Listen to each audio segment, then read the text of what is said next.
Okay, I'm ready to start.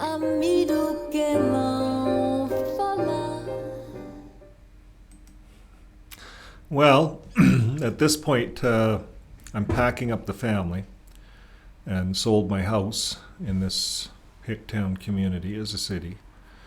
I had 2 congregations in it at the time, so I moved up north and way up north, 7 hours away. And I wasn't sure where to get work, but you know how it is. You trust in Jehovah. And, so I went around and I had a little business. So I was in the fire alarm security business. So I handed cards out. And my security business really flourished in the little community. And so that's what I used as an income. And I still had my company in that other community. It hadn't sold yet. But that sold in time. And my bookkeeper robbed me. When the cat's away, the mouse will play. That's what happened. But anyways, he wasn't a JW. There was JWs managing it, but the bookkeeper robbed us. He did go to jail. We did turn it over to the police, so I can say that. So anyways, I'm away up in this other congregation, kind of starting my whole life over. I got 2 little kids. They're not, my oldest one was just getting into school, and things are going good. After about a year, you get privileges in a congregation. It still takes time. The letter that we had was not good. But fortunately, my buddy, who's now an elder pioneer, him and I went to high school together, remember, he now is pushing for me. So that's kind of cool. He's on my side, on the elder side. So he's kind of given the rest of the story, perhaps, because I told him the whole thing. He believed me. But you know how it is. The elder body gets a letter and it says, be careful, this guy's whatever he is, rebellious. And it takes a year to get your privileges. So I got my privileges in a year, started commenting. I was going out in service. And not too long, I was a ministerial servant. And in not too long, I was giving public talks, auxiliary pioneering every other month, sometimes a couple months in a row. And things were going rosy, and I thought things were great. I was doing a bit of Anthony Robbins at the time, using that in my public talks, although my buddy caught me with those tapes in my van, and he didn't like it. Things went sour after that. I was really doing well, I thought. People liked my public talks, the Anthony Robbins version of it anyways. It was kind of new. And then I was working at a town one month, and this is 5 years, lived in that community for 5 years. It's my buddy, right? Trust him with everything. I'm a ministerial servant. I'm almost going to be an elder. He said they're recommending me to be an elder. And I'm doing this out of town work, and my wife at the time, she was depressed, so he came over to encourage her, family, friends, and everything. But he came over by himself with a bottle of whiskey. I didn't know that. So I'm out of town working, and this was going on for a bit. And in no time, my raised roof van was disappearing. I'd be at home. My raised roof van was gone. The ex was gone. And I didn't know where she went. I'm at home with 2 little kids. And so I phoned another elder. And I had suspected that something was going on, and I told him, and he says, "There's no way it's your buddy. He's in Jesus' right hand. He was chosen by Christ." You see, this guy, my buddy, was giving talks, big talks on district assemblies. He was a really good speaker, one of the best speakers, and he was a service overseer, regular pioneer. His wife was a regular pioneer. Lots of love going on. You'd think, right? Apparently not. Apparently there wasn't.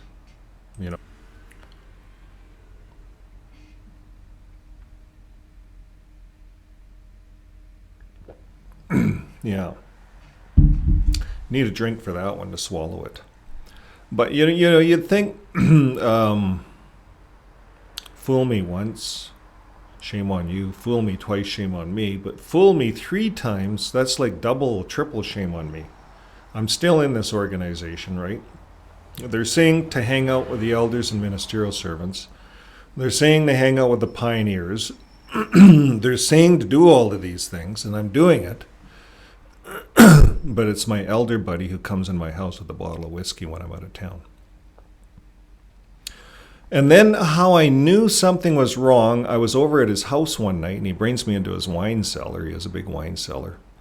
And he pulls out some wine, and we're drinking some wine, trying out his new wine. All the elders in that congregation, they did swish barrels. They'd roll these barrels in their backyard, these big kegs, and then they'd siphon off bottles of swish, they called it. It's swish whiskey, swish whatever.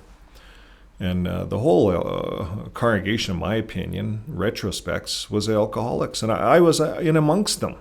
I had a swish barrel myself in my backyard. I couldn't make wine worth a darn, but I did try the swish barrel once.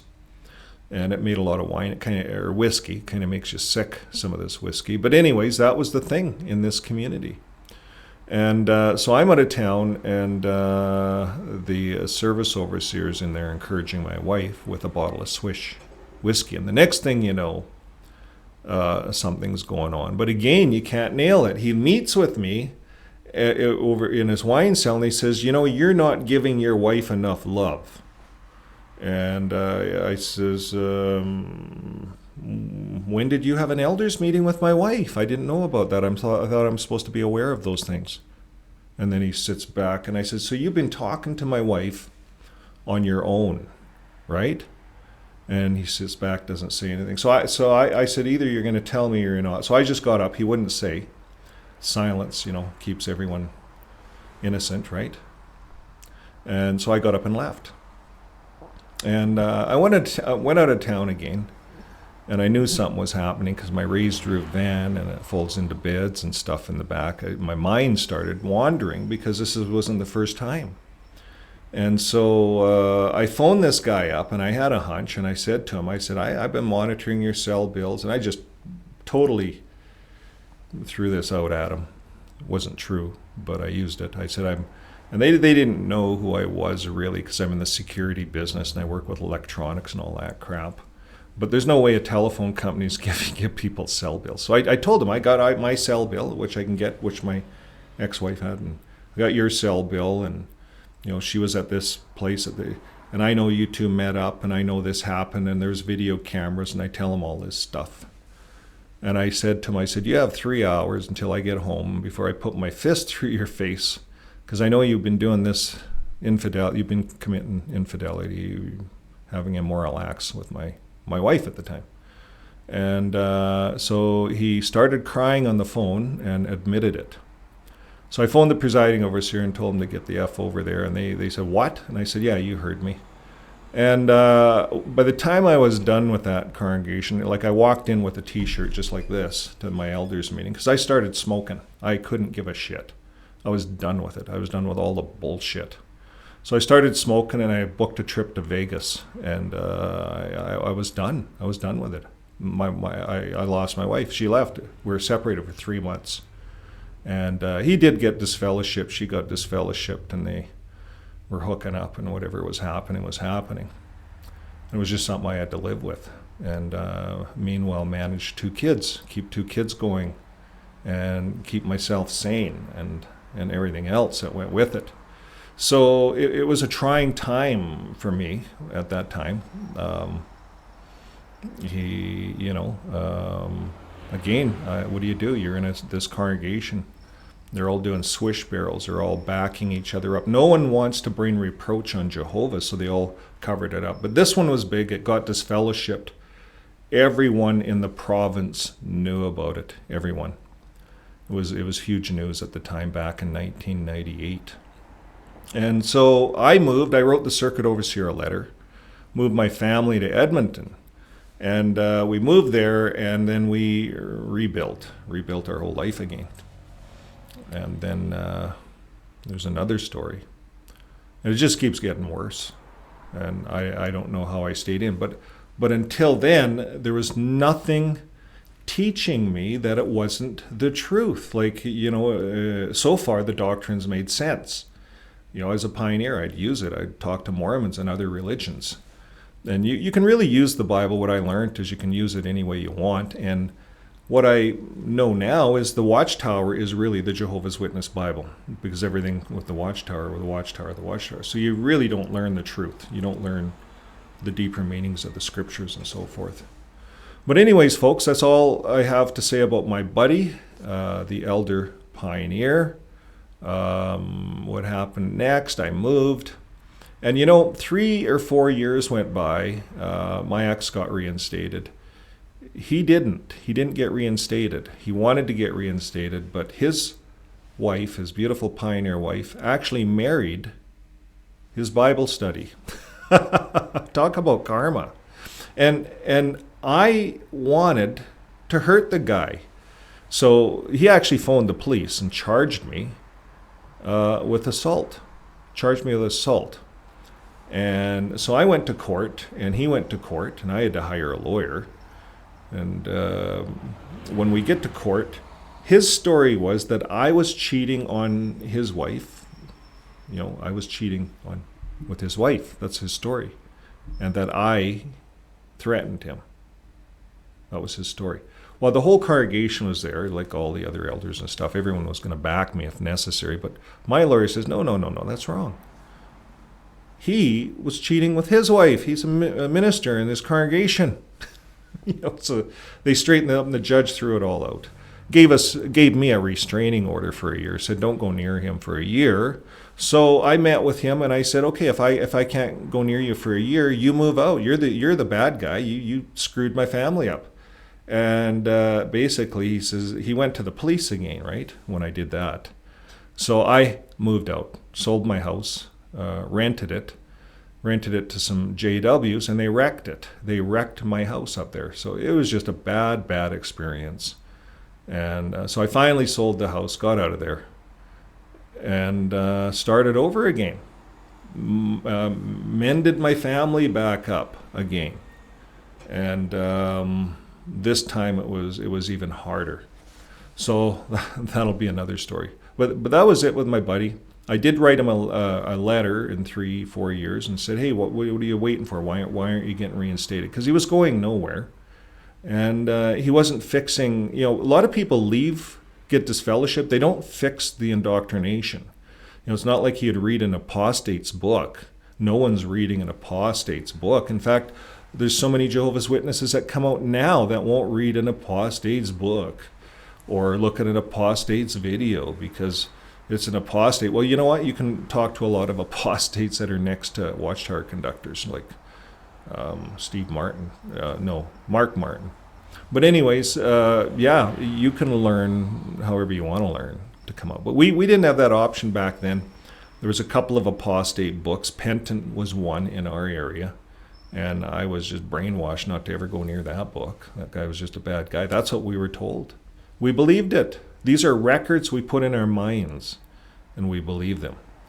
And if you believe that your buddy, the elder pioneer or the ministerial servant, is someone special, then you got it wrong. Those are people that are susceptible to weaknesses. In fact, because of their narcissism, they are more susceptible to problems and screwing people's lives up, because they believe that there's something that they're not. That's the problem with this world. We have all these priests, these elders, they hide behind clergy, penitent privilege, they molest children, but there's no two witnesses, ever. That is the problem. And then when the problem's in front of them, when there are people that need help, they shuffle them off. They disfellowship them. In them days, even if they're an approved associate, they disfellowship them in them days.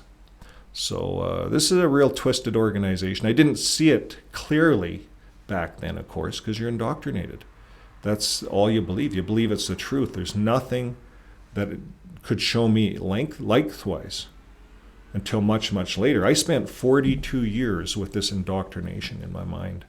So it does take a long time. Even after all of these slaps in the faces by my buddy, Elder Pioneer, over and over and over again. Over and over again. I wrote him a letter. He never ever did respond. I had to send the letter through his elder body, of course, to help him, tell him I forgave him, for what he did. Don't throw your life away. That's what a good Jehovah's Witness would do, right? But you know what's interesting? There is karma. There has to be karma. And I got to tell this little bit of a story, because when this all went down, and I had a police officer. I was in another city. I actually left that city. I vacated it. I had to get out. The judge said, you can't be within so many kilometers or whatever. So I got out of there, wrecked my business, left, had to start over in a new town. And then the police shows up, finds me. The police shows up at my door, serves me. I gotta go. I'm charged. Now I have a criminal charge. I had to go hire a criminal lawyer. I didn't know I was charged. Well, I was charged because apparently I gave a death threat, and I cheated on his wife. Like he told this big lie to the courts, and that didn't go down good, of course, at the end. But it cost me $5,000 to do this, and I was angry. And so then what happened? The next day or something, a week or whatever later, both his legs were broken. Both of his legs were broken. I'm away over in this other city. Both her legs are broken. He's walking around town with crutches. He had to phone one of the other pioneers in the congregation, who was an elder, to take over his janitor business for a while because of his legs being broken. Well, the day before he phoned, or whatever, that elder phoned me and asked me why I broke his legs. And I said, I wasn't in the town. I didn't break his legs. And he said, no, I think you broke his legs. You're just not telling us. Us elders met, we all think you broke his legs. Well, my old buddy, the elder pioneer, who's now disfellowshipped, phones him a couple of days later and says, can you do my work for me because I broke my legs? And so the elder says, how did you break your legs?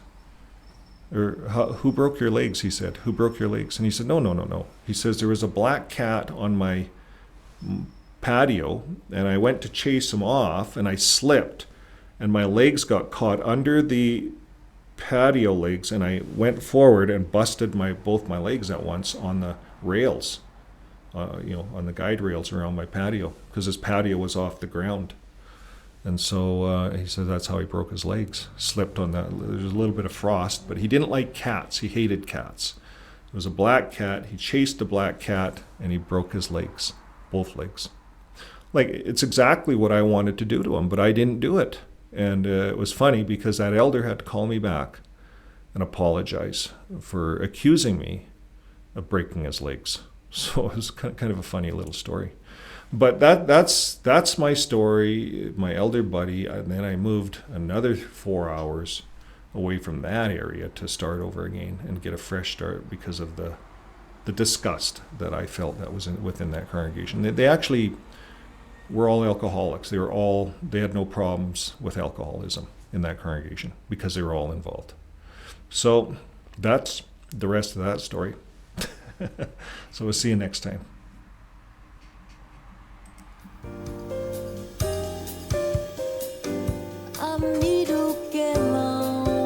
I gotta go.